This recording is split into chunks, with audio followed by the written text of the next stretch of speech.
అందరికీ నమస్కారం. ఈరోజు మన టాపిక్ తర్వాత అనే పదం మన కలలను, మన ఆశలను, మన లక్ష్యాలను చంపేస్తుంది.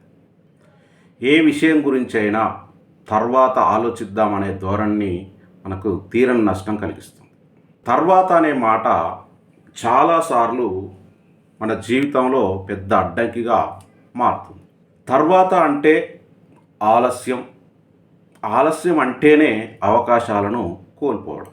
మరి మనకు చేయాలనిపించే పని, కలలు, లక్ష్యాలు అన్నీ తర్వాత చేస్తాను అని వాయిదా వేస్తే ఆ తర్వాత చేసే రోజు మనకు రాకపోవచ్చు.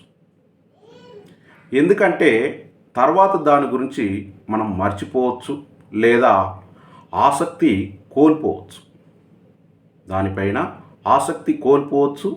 ఆ అవకాశాన్ని వేరే వారు చేజిక్కించుకునే అవకాశం ఎక్కువగా ఉంటుంది. అందువల్ల తర్వాత అనేది మన కలలను చంపేసే భూతం లాంటిది.